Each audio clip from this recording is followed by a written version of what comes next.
selanjutnya karena pihak tergugat belum hadir, sekaligus sudah sah panggilannya, akan kita panggil kembali. Dan oleh karena alamat tempat tinggal dari pihak tergugat tersebut ada di Tangerang.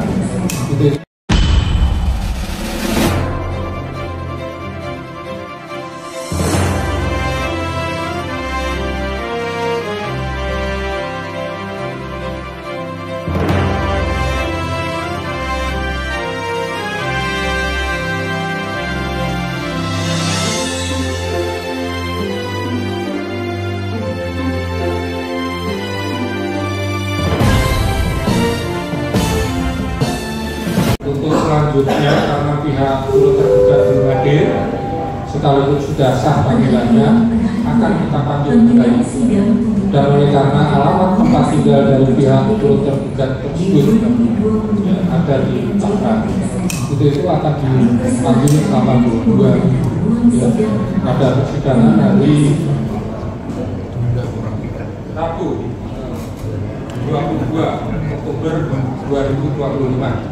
Sekaligus kesempatan tersebut supaya pihak tergugat 1 maupun 2 melengkapi surat kuasa tapi bersifat seragam. Itu pastinya. Paham ya? Dalam kesempatan persidangan pertama ini juga perlu disampaikan kepada para pihak ya, bahwasannya Pengadilan Negeri Jakarta Selatan ya, di dalam memeriksa perkara ini tidak ada sesuatu hal yang sifatnya transaksional ya, itu dipahami sedari awal terkait dengan hal tersebut ya, supaya tidak ada kemungkinan yang kemudian digunakan oleh para pihak ya, untuk mencari sesuatu keuntungan, atau ada pihak lain yang mencoba-coba menawarkan sesuatu ya kepada para pihak, itu dipastikan adalah tidak benar ya. Ini merupakan perintah dari pimpinan Pengadilan Negeri Jakarta Selatan maupun perintah dari pimpinan Mahkamah Agung ya. Tidak semata-mata terkait dengan perkara ini, tetapi juga terkait dengan perkara-perkara yang lain. Tidak ada hal-hal yang sifatnya transaksional di dalam penanganan perkara. Bisa dipahami? Bisa ya? Baik. Untuk itu dari pihak penggugat apa yang ditanyakan? Jelas? Jelas. Pihak tergugat? Jelas ya? Baik, itu sidang ditunda pada hari Rabu tanggal 22 Oktober 2025 kepada para pihak yang sudah hadir untuk hadir di persidangan. Ini merupakan perintah resmi untuk hadir di persidangan pada hari tanggal tersebut. Demikian sedang berlangsung. Terima kasih teman-teman media semuanya. Assalamualaikum warahmatullahi wabarakatuh. Terima kasih kesabarannya karena dari pagi kami sudah absensi untuk menghormati jadwal yang sudah disampaikan oleh Pengadilan Negeri Jakarta Selatan. Nah, tadi sekitar pukul berapa tadi? Jam 2.14. Ya, sekitar pukul 14.00 waktu Indonesia Barat telah dilakukan persidangan perdana, yaitu terkait dengan legal standing ya, surat kuasa masing-masing pihak sebagai kuasa penggugat, para penggugat, dan sebagai kuasa para tergugat. Nah, di sana ada pemeriksaan terkait dengan kartu advokat, apakah masih berlaku atau sudah kadaluarsa. Kemudian ada pemeriksaan berita acara sumpah, ya. Terus kemudian juga ada pemeriksaan yang dilakukan oleh 3 majelis hakim terkait dengan dokumen-dokumen yang terkait dengan legal standing sebagai penerima kuasa dan pemberi kuasa. Demikian. Bang, tadi ada pihak majelis mempertanyakan pihak tergugat 2 ya, yang hadir atau tidak? Turut tergugat itu. Ya, turut tergugat. Ya. Silakan Bang Usman. Ya, memang tadi jadi gini, hukum acara itu kelengkapan formilnya harus jelas ya, bahwa terkait dengan hal ini turut tergugat belum bisa datang, tapi tidak memberikan alasan yang jelas kenapa ketidakhadirannya itu menyebabkan sampai tidak bisa datang gitu kan. Nah, kemudian memang tadi dipertunjukkan atau diperlihatkan itu soal relas panggilannya. Panggilannya sudah sah patut menurut hukum ya, sekali sudah diterima oleh turut tergugat.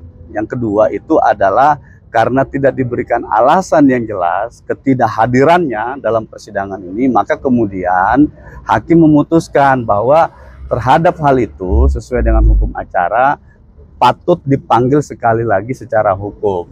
Nanti kalau misalnya dalam pemanggilan itu yang patut turut tergugat tidak hadir juga, maka hakim bisa mengambil keputusan apakah itu bisa dilanjutkan dengan tanpa kehadiran turut tergugat atau nanti dilanjutkan dengan pemanggilan sekali lagi. Tapi biasanya hukum acaranya 2 kali pemanggilan patut secara hukum tidak hadir, tidak memberikan keterangan yang jelas, maka hakim menganggap bahwa pihak yang tidak hadir itu telah melepaskan haknya dalam proses hukum ini. Turut tergugat 2 itu siapa, Pak? Siapa? Turut tergugat 2 itu PT ya, Perusahaan Bumi Paramawisesa, yang dalam hal ini rekan-rekan media semua tahu, publik tahu bahwa ditariknya PT Bumi Paramawisesa ini karena ada keterkaitan dengan proses transaksi ya yang pernah dilakukan oleh klien kami semua, Nikita. Di situ ada transaksi uang. Nah, kehadiran dia untuk melengkapi formalitas dari gugatan ini gitu. Sehingga kalau dia tidak ditarik, formalitas dari gugatan ini menjadi cacat. Maka hukumnya wajib dia ditarik untuk menjadi pihak dan didudukan sebagai turut tergugat dalam perkara ini. Demikian. Berarti developer itu ya? Ya, developer perumahan di apa namanya, teman-teman media tahu di persidangan di perkara lain juga kan itu sering disebut ya, perusahaan itu. Bang, kenapa itu hakimnya sama pidana sih, Bang? Nggak tahu, tanya pengadilan kalau itu mah. Apa? Hakimnya sama dengan perdata pidana. Kalau itu kita nggak tahu ya. Penunjukan. Oke Bang, mungkin dari adanya gugatan ini nilai kerugian yang dialami oleh Niki sendiri mungkin berapa sih Bang? Nah, ini pimpinan kantor. Baik, terima kasih rekan-rekan ya. Bahwa memang di dalam gugatan kita itu kan sudah jelas ya bahwa ada kerugian material. Kerugian material itu artinya kerugian yang nyata ya, yang sesuai dengan kesepakatan. Kemudian itu tidak menjadi tidak lagi dalam kekuasaan itu. Seperti itu ya, betul. Nah, ini juga kabarnya Nikita sempat menyebutkan bahwa selama 8 bulan di tahan tersebut beliau juga mengalami kerugian senilai 20 juta. Mungkin seperti apa Bang? Ya, betul. Itu betul sekali. Itu namanya kerugian imaterial. Kerugian imaterial itu bisa timbul mungkin karena orang bisa stres, mungkin orang tidak bisa lagi melaksanakan pekerjaannya, ya kan? Kehilangan waktu. Kehilangan waktu, ada reputasinya, dan lain-lain lah. Itu namanya imaterial. Memang itu tidak adil namanya ya, tapi itu bisa dihitung dan dimintakan. Ya, persoalan kita minta. Ya, itu kan nanti yang menilai itu kan nanti majelisnya dan apakah dikabulkan atau tidak. Seperti itu. Berarti tadi jadwalan untuk media sendiri kapan? Belum. Nanti setelah sidang ini selanjutnya kalau misalnya itu kan masih turut tergugat kan masih dipanggil tuh. Ya. Nanti kalau sudah datang baru ada jadwal itu ya. Berarti adanya gugatan ini karena ada pembatalan secara sepihak mengenai kesepakatan beberapa pihak. Iya. Seperti itu, karena adanya pembatalan secara sepihak sehingga digugatlah perbuatan melawan. Alasannya sederhana ya. Di dalam hukum itu kan disebutkan bahwa ketika perjanjian itu disepakati maka itu berlaku seperti itu. Ya. Dasar hukumnya adalah pasal 1338 ya, sebuah perdata. Artinya ketika berlaku seperti undang-undang kemudian itu dibatalkan sepihak, artinya ada peraturan perundang-undangan yang dilanggar sehingga dikatakanlah perbuatan melawan hukum. Nah, ada lagi yang memang menurut kami ya, analisis kami bahwa selain daripada itu ada perbuatan-perbuatan namanya legal action ya. Dia merekam, ya kan, kemudian rekaman itu. Bahkan itu bisa berarti pidana ya, karena itu diatur di dalam undang-undang ITE pasal 31 ayat 1 kalau tidak salah ya. Seperti itu. Dan kedua, diduga tergugat ini, ketiga, diduga tergugat ini diduga ya bahwa tergugat ini juga telah melakukan ya perbuatan melawan hukum dengan cara membujuk rayu, ya kan, untuk melakukan kerjasama. Setelah terjadi kerjasama, kemudian hasil kerjasama itu dijadikan bukti untuk melaporkan penggugat ini di kasus pidana. Nah, perbuatan inilah biasa disebut penipuan ya. Teman-teman ya, wartawan ini bukan hanya di pidana itu ada penipuan. Di dalam hukum perdata pun juga ada penipuan. Pasalnya adalah 1328. Boleh kalian buka saja ya. Itu ada. Dasarnya karena adanya bukti perayu tadi itu. Ya, niatnya bukan untuk kerjasama, tapi memang dengan sengaja ya, dan dapat dibuktikan adanya dia merekam dan lain semuanya, kemudian semuanya itu dijadikan bukti dalam kasus pidana. Itu ya. Ada yang lain? Bang, ini terkait dengan kita sempat melontarkan juga bahwa dia mendapatkan panggilan dari KPK. Bang. Mungkin seperti apa Bang? Kasusnya, Bang? Ya, Iya, jadi betul. Ini kan soal memaknai saja ya. Panggilan itu, surat itu adalah surat dari KPK benar. Diterima minggu kemarin oleh Nikita itu sore ya. Nah, dalam hal ini KPK itu menyampaikan informasi bahwa terhadap laporan atau pengaduan adanya dugaan tindak pidana korupsi berupa suap atau gratifikasi ini ya, kemudian diminta untuk melengkapi data-data pendukung, dokumen pendukung. Saya kemarin itu sudah ke KPK, sudah memenuhi itu semua gitu. Saya bersama tim kemarin datang ke KPK menyampaikan dokumen-dokumen pendukung itu. Apa yang diminta oleh KPK, apa yang disampaikan oleh KPK, itu semua kami serahkan kepada KPK kemarin ya, sehingga KPK bilang nanti terkait dengan hal ini berikutnya akan ada informasi lagi dan lain sebagainya. Diharapkan kepada kuasa hukumnya ya untuk tetap berkomunikasi sama pihak KPK dan lain sebagainya. Nah, itu semua sudah kita serahkan. Bagaimana prosesnya, apa hasilnya, seperti apa perkembangannya, kita tidak bisa menyampaikan dalam ruang publik ini. Nanti itu menjadi konsumsi pribadi bagi KPK. Akan mendapatkan surat panggilan tersebut. Bukti lainnya itu kita lampirkan kemarin ada sekitar 5 atau 6 bukti, ya, bukti awal atau bukti permulaan atas adanya dugaan tindak pidana korupsi ini berupa suap atau gratifikasi.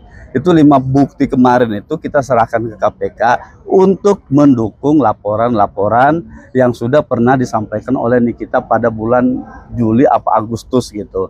Nah, sehingga dengan dasar itu, dengan petunjuk yang diberikan oleh KPK kemarin melalui suratnya, maka kita resmi menyerahkan dokumen itu. Ini loh Pak, Pak gitu kan, dokumen ini yang kami sampaikan. Nah, silakan KPK menelaah apakah kemudian nanti bukti itu bisa bermakna di depan hukum gitu ya. Sehingga dengan dokumen itu nanti apakah bisa melanjutkan proses hukum berikutnya ya nanti silakan KPK yang menentukan. Itu semua ditentukan dari hasil telaah yang akan dilakukan oleh KPK kemudian hari nanti. Pemeriksaan NM-nya udah belum, Bang? Belum ya. Nikita sangat siap karena Nikita itu merasa tidak pernah melakukan dugaan tindak pidana yang dituduhkan ya. Nikita sudah sangat siap, jangankan besok menghadapi tuntutan ya, proses sebelumnya saja dia sudah sangat siap, apalagi dengan tuntutan ini dia merasa saya merasa tidak bersalah gitu. Nah, kami juga sebagai tim penasihat hukum dalam kasus pidana ini mempunyai keyakinan yang besar bahwa kemudian Nikita itu harus bebas gitu. Apa keyakinan kami itu didasarkan pada apa? Didasarkan pada bukti, didasarkan pada pengakuan dari korban sendiri, didasarkan pada ahlinya mereka sendiri dari kejaksaan, didasarkan pada dokumen ya. Sehingga kami mengkonter itu dengan ahli dan saksi kami gitu. Nah, semua rangkaian proses hukum ini sudah terjadi sampailah kami kepada tahap kesimpulan bahwa Nikita ini harus bebas. Berarti harapannya memang untuk bebas yang ini? Iya, bebas, harus bebas. Harapan melawan dengan fisik bukan, kita melawan dengan keilmuan, kita melawan dengan argumentasi hukum yang kita yakini sampai hari ini Nikita harus bebas. Siang menjelang sore ya rekan-rekan media sekalian, bahwa hari ini kami dari kuasa hukum Dr. Reza Gladys dan Dr. Autobah Mufid berdasarkan relas panggilan hari ini menghadiri persidangan pertama ya terkait gugatan perbuatan melawan hukum ya, yang diajukan oleh penggugat Nikita Mirjani dan Ismail Marzuki. Ya, dalam hal ini kami perlu sampaikan bahwa persidangan hari ini hanya sebatas untuk memeriksa berkas ya, para pihak ya, dan kami mewakili dari tergugat 1 dan tergugat 2, dan kemudian hari ini dibatalkan, bukan ditunda ya maksudnya, untuk kemudian 2 minggu ke depan seperti itu. Terkait gugatan Wan Prestasi sudah selesai ya. Ya, sekarang kita masuk episode tentang perbuatan melawan hukum on rahmatik dan. Ya, jadi di dalam hal ini kami mencoba untuk berretorika, berdialektika dan berlogika tentang frasa hukum perbuatan melawan hukum. Pertama yang perlu kami sampaikan adalah klien kami itu melakukan perbuatan hukum. Ya, saya ulangi. Dr. Reza Gladys melakukan perbuatan hukum sebagaimana pasal 108 KUHP. Ya. Dia melaporkan, menyampaikan bahwa dirinya sebagai korban terkait dugaan tindak pidana pemerasan. Dan kemudian ketika berbicara tentang perbuatan melawan hukum on rahmatillah, berarti ada seseorang ya melakukan perbuatan melawan hukum sehingga mengakibatkan kerugian. Nah, kalau kemudian klien kami ketika melaksanakan perbuatan melawan hukum sebagaimana pasal 108 KUHP, saya masih bingung di manakah letak kesalahan klien kami sehingga dikatakan dia melakukan perbuatan melawan hukum sementara dia sudah membuat perbuatan hukum sebagaimana pasal 108 KUHP. Seharusnya penggugat menguji dulu ke Mahkamah Konstitusi terkait pasal 108, baru kemudian melakukan gugatan.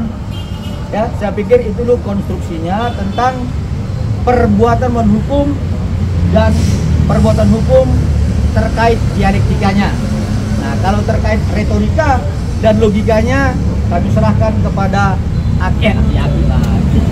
para senior-senior saya. Oh, berarti aku mempertanyakan juga dong dari mana bisa pihak Nikita Mirjani menggugat Reza Gladys terkait perbuatan melawan hukum. Sedangkan tadi abang bilang dia sudah melakukan semua konstruksi hukum secara baik dan benar. Baik, mungkin saya coba tanggapin. Ini memang kami juga tertawa melihat gugatan ini. Ini kami katakan bahwa ini komedi jilid 3 dengan judul adalah perbuatan melawan hukum. Jilid pertama menyangkut masalah Wan Prestasi, itu dilakukan oleh kantor hukum Bang Fahmi. Jilid kedua adalah Wan Prestasi yang dilakukan oleh kantornya Bang Andi. Ini jilid ketiga Wan Prestasi yang khusus menyangkut perbuatan melawan hukum oleh kantor Bang Andi. Seharusnya kami juga sependapat dengan Bang Fahmi sesuai katanya selalu bahwa ini kesepakatan. Karena melanggar kesepakatan, makanya dikatakan Wan Prestasi. Dibuktikan dulu kesepakatannya, baru ditingkatkan. Kalau memang ini sepakat, berarti kami melanggar perbuatan melanggar hukum. Jadi ini nang kebalik-balik, tapi yalah kami coba ikutin semua strategi katanya. Kami juga nggak tahu strategi apa begini. Tapi mudah-mudahan kami minta tolong kepada kuasa hukum penggugat, minta tolong kalau bisa jangan dicabut lagi. Karena kalau dicabut, sia-sia kami datang ke pengadilan ini. Itu yang pertama. Kedua, kami juga mohon supaya bisa kami melakukan perlawanan. Dengan ada perbuatan melawan hukum, kami bisa melakukan rekovensi. Jadi kita bisa lawan. Tapi kalau dicabut, waduh, kami juga jadi nyesek ini kalau dicabut. Tolong kepada kuasa hukum penggugat supaya jangan dicabut lagi ya. Itu aja mungkin pesan kami.